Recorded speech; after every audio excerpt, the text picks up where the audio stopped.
আগে তো আমাদেরকে লড়াই করতে হতো নৌকার সঙ্গে, তাই না, আওয়ামী লীগের সঙ্গে। এখন আওয়ামী লীগ নাই, এখন আমাদের প্রতিপক্ষ হয়ে দাঁড়িয়েছে কে? দাঁড়িপাল্লা।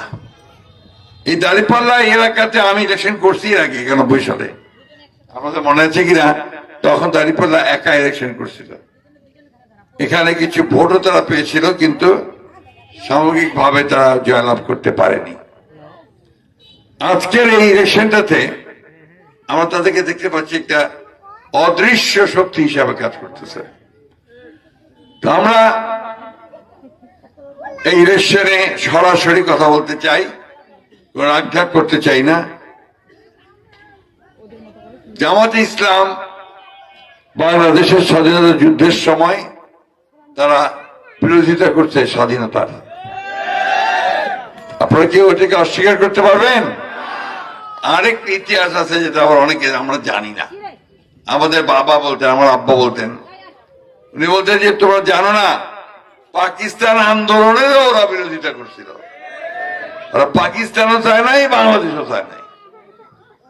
এটা হচ্ছে সত্য কথা, আর প্রমাণ আছে, বইপত্র আছে, সবকিছু আছে।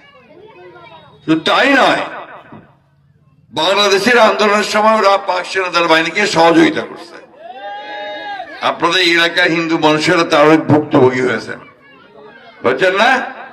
জাতি ভাঙ্গা একটা স্মৃতিসৌধ আছে, সেখানে অসংখ্য হিন্দু মুসলমান ভাইদের গুলি করে হত্যা করা হয়েছে।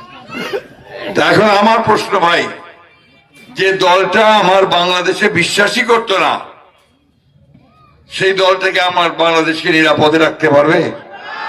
তারা যদি ক্ষমতায় যায়, তারা কি বাংলাদেশে ভালো করবে? বাংলাদেশের মানুষের ভালো করবে? করবে না। সেই জন্য আমরা বারবার বলতেছি যে এমন কোন দলকে আপনারা সমর্থন করবেন না যে দলটা বাংলাদেশে যে তারা খারাপ কাজ করছিল তার জন্য এখন পর্যন্ত ক্ষমা পর্যন্ত চায় নাই, মাপ চায় নাই। সেই দলটাকে আমি কিভাবে আপনার ভোট দেব?